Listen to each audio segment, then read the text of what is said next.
Nagpapatupad ngayon ng mas maigpit na seguridad sa loob at labas ng Bicol International Airport sa bayan ng Daraga sa lalawigan ng Albay. Ito'y dahil sa nangyaring magkasunod na insidente ng bomb joke at armed encounter ng mga otoridad at dalawang miyembro ng komunistang grupo malapit naman sa nasabing paliparan. Ayon sa Kaap Bicol, ay maigpit na inspeksyon ang kanilang gagawin sa lahat ng mga klase ng sasakyan na papasok sa BIA. Nagpaalala naman ang nasabing opisina sa publiko na magkakaroon ng traffic build-up partikular sa main gate nito. Kaya pinapayuhan ng mga pasahero na 3 oras bago ang nakaschedule na departure ay nasa BIA na para hindi maiwanan ng biyahe na eroplano. Ang akbang umanong ito ay para masiguro ang kaligtasan ng mga pasahero. Mula sa MBC Network News, ito si Ray Boton Jr. Tuloy-tuloy sa pagbabalita, tuloy-tuloy sa serbisyo. Sama-sama tayo, Pilipino. Balita mula sa Negros Occidental, patay ang 61 anyos na senior citizens matapos pinagbabaril ng hindi pa nakilalang suspect sa Purok Mahogany, Barangay Bagong Silang, bayan ng Don Salvador Benedicto, Negros Occidental.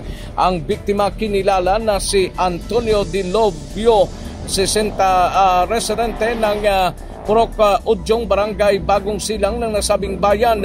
Ayon kay Police Major Ray Tolosa Jr., Chief of Police ng Don Salvador Benedicto Municipal Police Station, mismo si Barangay Captain Dindo Bacordo ang nagbigay ng informasyon sa kapulisan.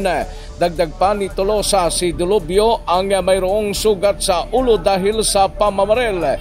Na-recover sa lugar ng insidente ang isang basyo at slug nang wala pang malaman na baril. Sa ngayon, nagpapatuloy pang investigasyon ng kapulisan at pagkilala sa suspect at kung ano ang motibo sa pagpatay sa biktima. Mula sa Aksono Radyo Bacolod, dito si Rex Cantong, tuloy-tuloy sa pagbabalita, tuloy-tuloy sa serbisyo. Sama-sama tayo, Pilipino. Balita mula sa Batangas, patay ang isang senior citizen makaraang barili ng hindi nakilalang suspect sa sitio Pulong Usiwa sa Barangay Bigain First sa bayan ng San Jose. Ayon sa ulat ng San Jose Municipal Police Station, kinilalang biktima na si Rolando Andalimbo, 62 taong gulang, isang magsasaka at residente sa naturang barangay. Dead on the spot ang biktima, sanhi ng 2 tama ng bala na tinamo nito sa kanyang katawan. Tinutugis naman ng mga otoridad ang suspect na patuloy pa rin inaalam ang pagkakakilanlan. Ayon sa investigasyon, naglalakad umano ang biktima nang bigla itong lapitan ng hindi nakilalang suspect at binaril ng 2 beses. Agad namang tumakas ang suspect matapos ang insidente. Narecover sa pinangyarihan ng krimen ng isang basyo at snag ng kalibre 9mm. Inaalam pa rin ng mga otoridad ang motibo sa nangyaring krimen. Para sa kauna na sa Pilipinas, DCRH, ito si RH35 Renz Belda. Tuloy-tuloy sa pagbabalita, tuloy-tuloy sa serbisyo. Sama-sama tayo, Pilipino. Balita mula sa Mindanao, patay ang isang police officer na nakadestino sa Sultan Kudarat Provincial Drug Enforcement Unit habang nasa aktong nagsasagawa ng monitoring sa posible manong bypass operation ng isang drug personality kasama na iba pang makasamahan nito sa Barangay Poblasyon, Lambayong, Sultan Kudarat.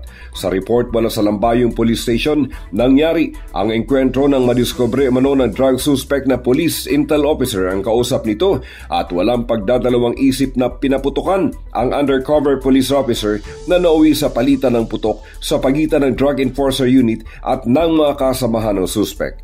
Kinilala ang pulis si Police Chief Master Sergeant Dominic Minaling na nadala pa sa Evangelista Medical Clinic and Hospital na nagtamo ng mga tama sa iba't ibang bahagi ng kanyang katawan. Inilipat pa ang pulis sa St. Louis Hospital sa Tacorow City, subalit namatay rin ito kinalaunan.